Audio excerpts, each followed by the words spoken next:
This is a video that demonstrates how Device Authority's Keyscaler has integrated with Microsoft's Active Directory single sign-on services to provide quick and easy access to the Keyscaler system.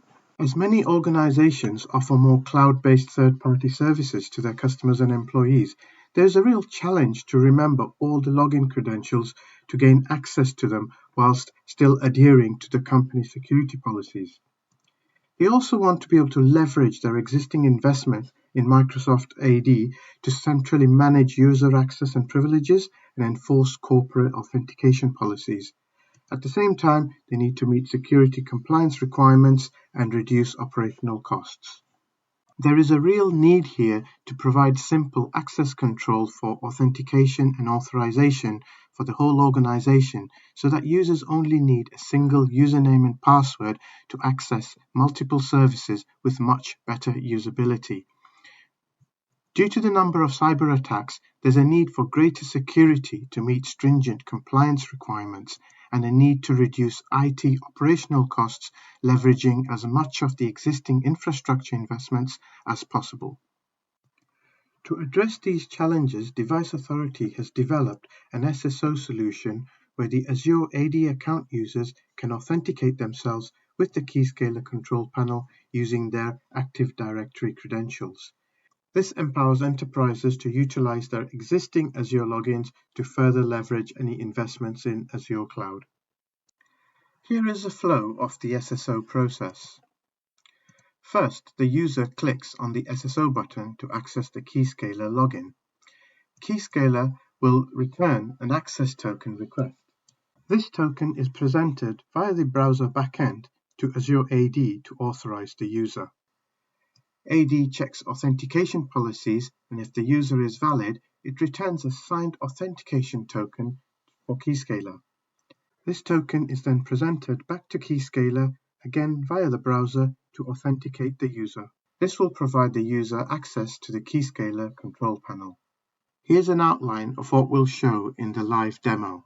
We start with a one-time setup and configuration of Azure AD, including creating a new enterprise application and adding users to that. Next, we need to configure Keyscaler with identity provider settings and upload the tenant metadata to Azure. Then we can use the SSO setup to access the Keyscaler system. We'll also show you how a login can fail for a user without access privileges. And now for the live demo. We start with a sign-in to the Microsoft Azure account and navigate to the Azure Active Directory settings. Here we need to ensure that the Azure AD subscription license is at least a Premium P2 as shown here, to be able to use the SSO functionality. Next, we need to set up an enterprise application for the Keyscaler tenant. A separate application is required for each tenant. Here we have a few pre-configured tenants, but let's create a new one by navigating to the New Applications as shown here. The new application needs to be a non-gallery application, and we'll give it a name to identify the Keyscaler tenant it represents, and click the Add button. Once the application has been created, we can then assign or add users to it by clicking on the Add User button and searching or selecting users from the directory listings as shown.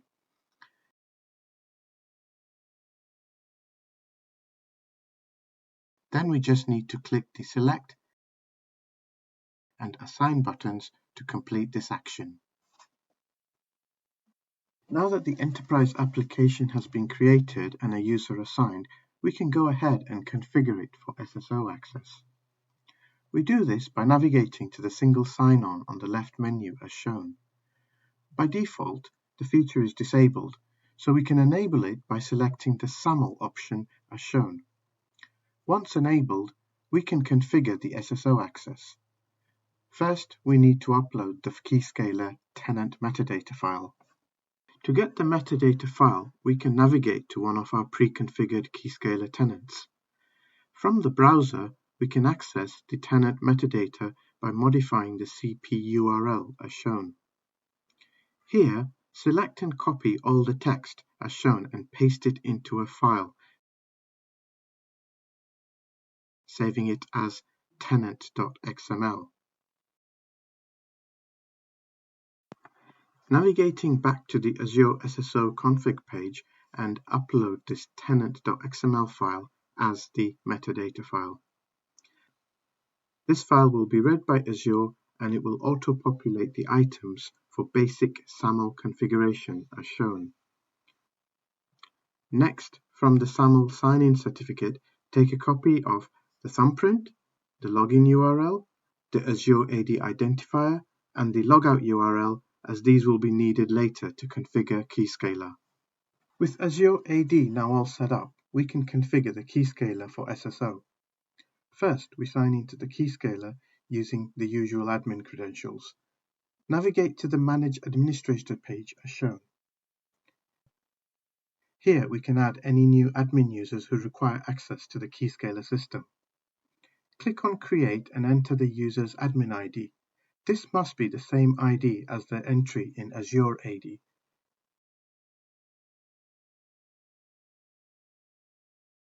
Click the Create button to complete the action and create a new user. Next, we navigate to the Manage IDP or Identity Provider page. Here it is pre-configured, but this is where we would enter the SSO thumbprint and the 3 other URLs we copied from the Azure SSO config page.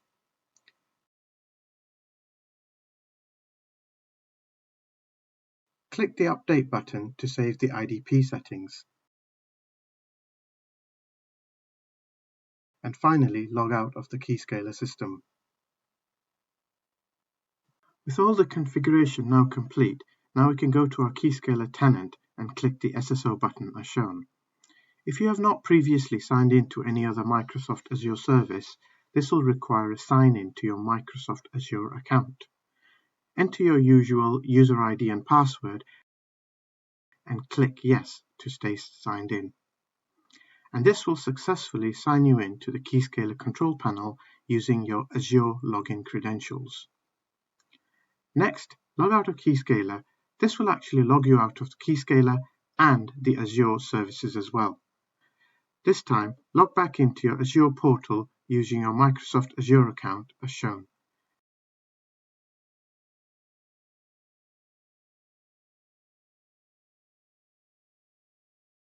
And then log into Keyscaler using the SSO button. As you are already logged in, the SSO functionality already has a valid token for the user and allows a direct single sign-on to the Keyscaler system, making it quick and easy to access. Earlier, as an example, we showed a new user, Joe Bloggs, created on the Keyscaler system. We can log into Keyscaler using these credentials. This, of course, will allow the user to authenticate and get access to the Keyscaler system as shown. Next, we just log out as the user Joe Bloggs. Now, if we try and sign in using SSO as the user Joe Bloggs, the system will again check on the Azure AD database and validate if the user exists. When it cannot find the user, it will return a message, "We could not find account with that username," therefore not allowing Joe Bloggs to gain access. This showcases an unsuccessful login to the Keyscaler system. Here's a summary of what we saw. We showed the one-time setup of SSO configuration in Azure AD, adding users to enterprise application for Keyscaler. We showed the one-time configuration of Keyscaler to accept SSO sign-ins from Azure AD users. And finally, we showed successful and unsuccessful SSO login attempts. Here are the main benefits of Keyscaler access using SSO.